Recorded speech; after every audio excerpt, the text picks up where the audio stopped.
بسم الله الرحمن الرحيم الحمد لله رب العالمين والصلاة والسلام على سيد المرسلين سيدنا محمد وعلى آله وصحبه أجمعين. السلام عليكم ورحمة الله وبركاته. I was hoping Brother Nihad will go first to give a background on the three versions of the travel ban, which is in essence a Muslim ban.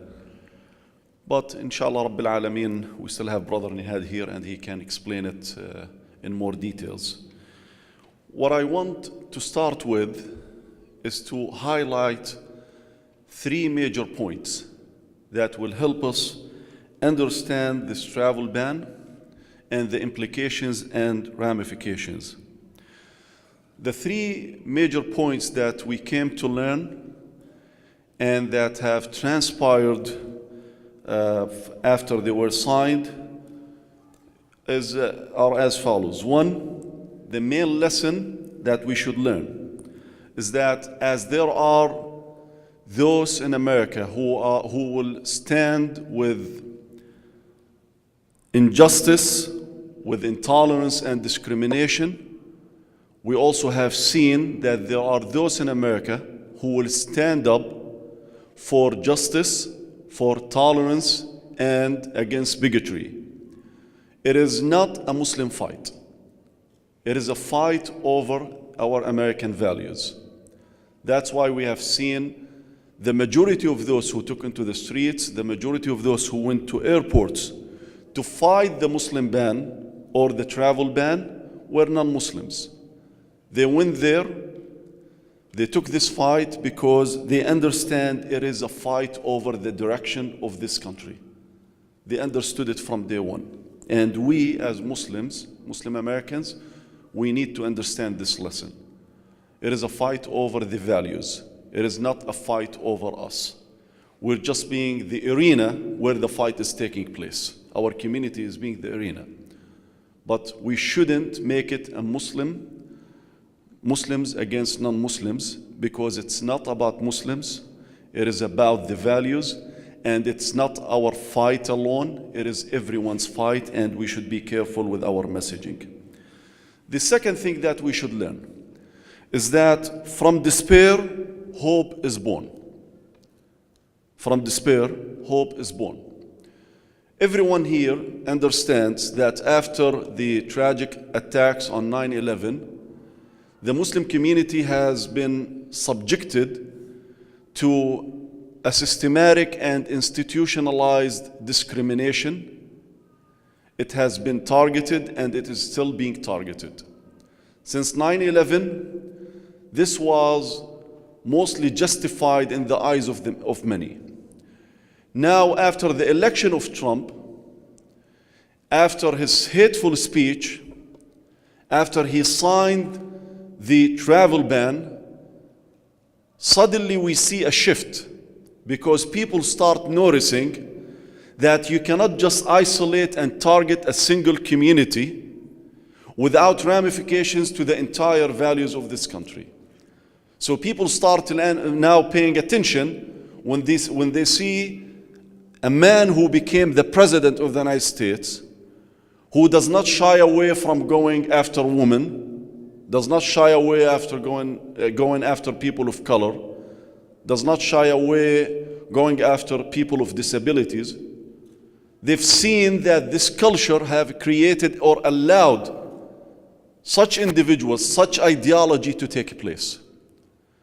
So now people are paying more attention that the targeting of the Muslim community was maybe a test case that was used to see if people will accept it.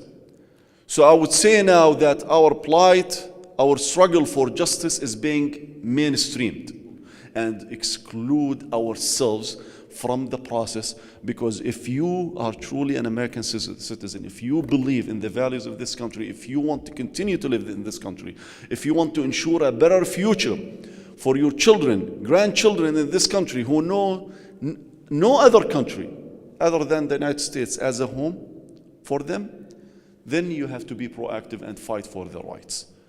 You know, I will tell you this. I assure you that maybe the majority of Muslims in France never thought that it will come to a point where hijab will be banned.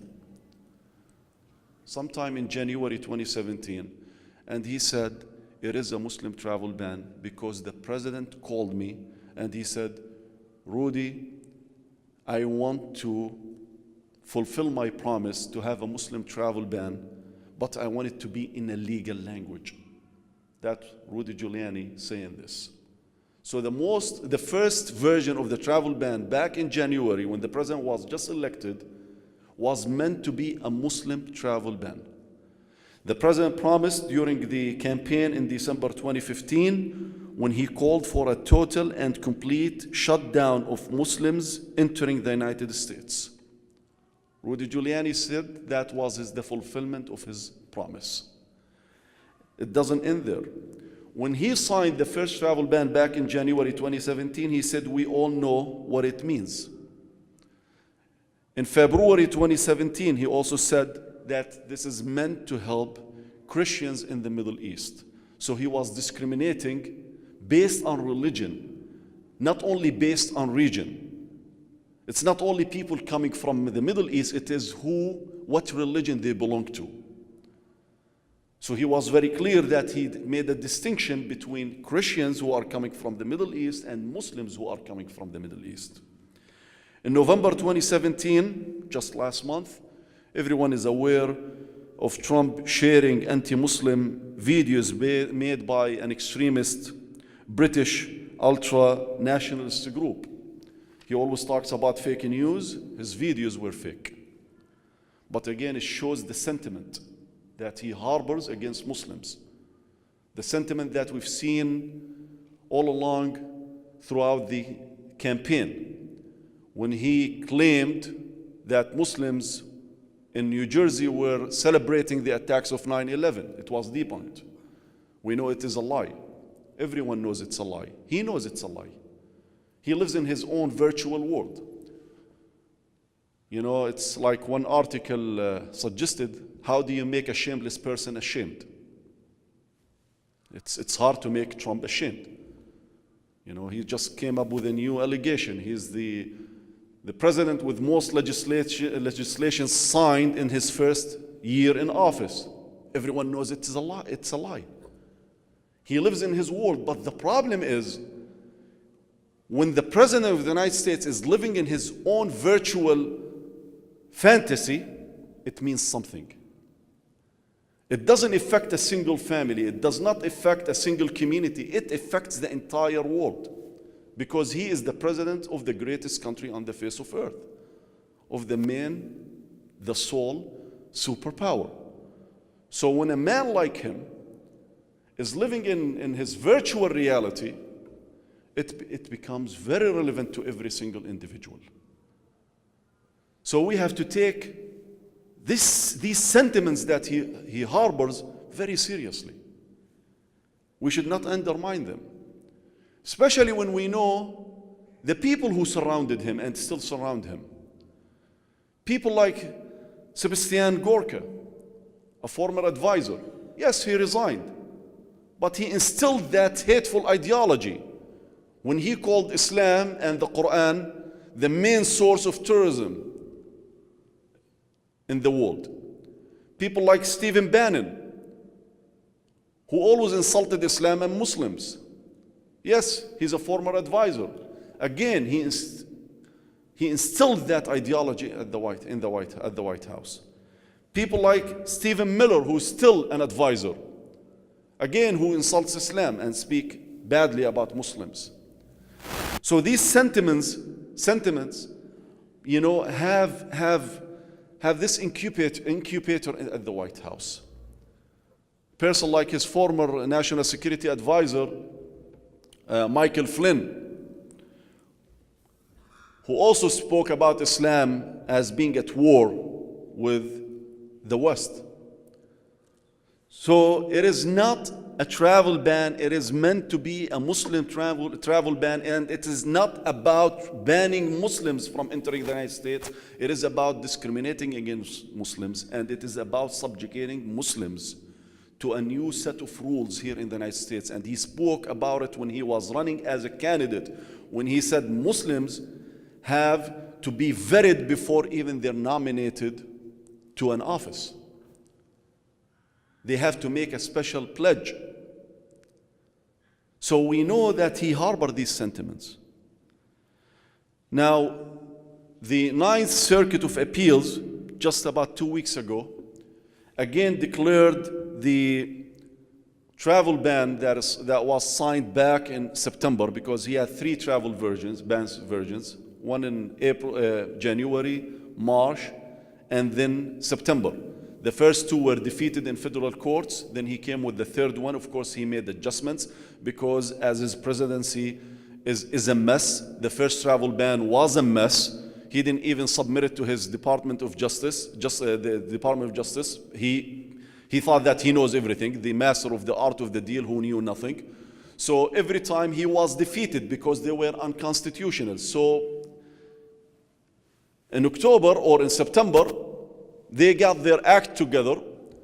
The latest version was reviewed by lawyers at the Department of Justice. He issued that order. Again, it was defeated in some federal courts, but unfortunately the Supreme Court allowed it to proceed. Allowed it to proceed, while not making a final ruling on it. So again, after the Supreme Court ruled that, ordered that it be implemented, the Ninth Circuit of Appeals said that this law again violates the federal law. And it was on the basis of, one, the president exceeding his authority, discrimination in the issuance of migrants' visas, again, because his intention is very clear from what I have reminded everyone here of, and because it does not clarify how people are security risk, people who are coming from these nations, how they constitute a security risk, and how is the screening process is insufficient, because that's their claim. Again, it was defeated, but the battle is still far from over. We're not done yet. We're not done yet. The second question is about the consequences for every one of us here, for the Muslim community. What does it really mean for us or to us? The first thing that we have to think about, that it's tearing our families apart. If you are from the 6 Muslim nations, Iran, Libya, Syria, Yemen, Somalia, Chad, or you are from North Korea and Venezuela, which were added recently, just to say that it is not targeting a certain religion, it's not targeting Muslims. If you are from these countries, now in most cases, your relatives, if you are an American citizen, if you want to bring your relatives here, in most cases, they will not be allowed to emigrate to this country. In many cases, because it varies in details, citizens of these countries will be barred from working, will be barred from studying or vacationing here. But the major challenge for every one of us, if you are a Syrian American, a Libyan American, Iranian American, a Somalian American, now there is a real risk that you cannot bring your family to live with you.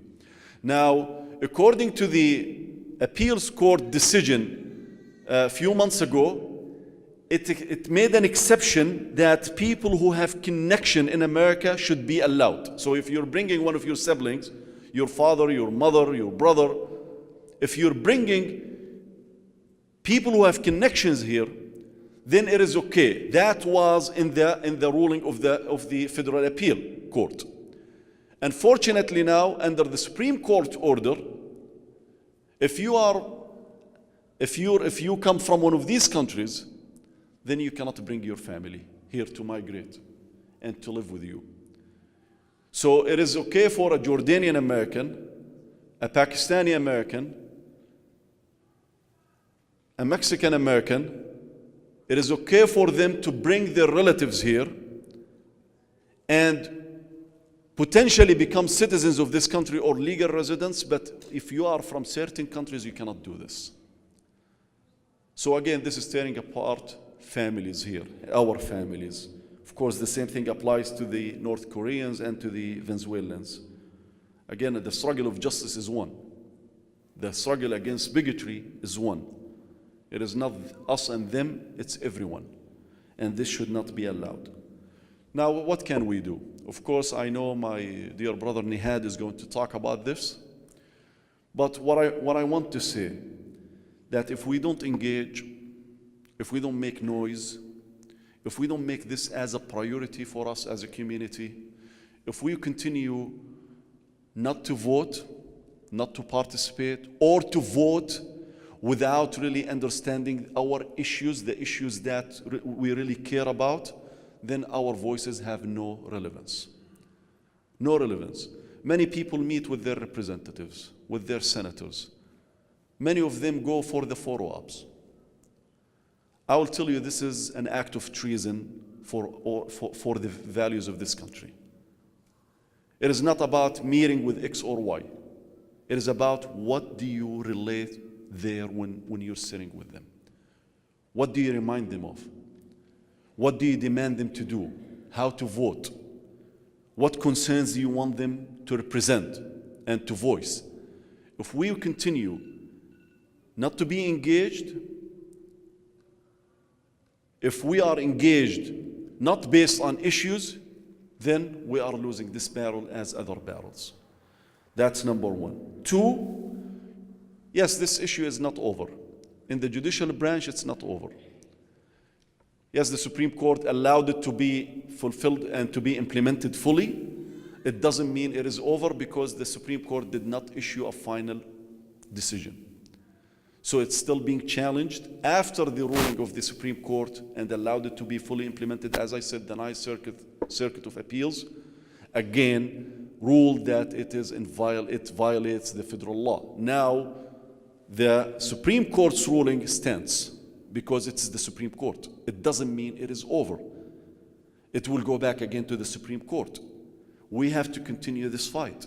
Organizations like CARE, organizations like MLFA that represent the Muslim community, of course, in addition to other organizations, should be supported. Should be supported. And we should report our issues. Like if you want to bring a family member and you can't, you need to report these issues to relevant organizations so they can build their database. Without this, no one knows the impact of this reckless resolution or this reckless law on the Muslim community and other communities, of course. Thirdly, we have African Americans fighting for their rights. We have the Black Lives Matter. We have other organizations that defend the rights of the indigenous people of this country. We have other organizations that are advocating for the Latinos' rights in this country and many other causes. If we are isolated, if we are disengaged, if we are focused on our issues and we don't pay attention to our collective issues in the United States of America, I'm telling you, we're not going to win this. We have to build this movement.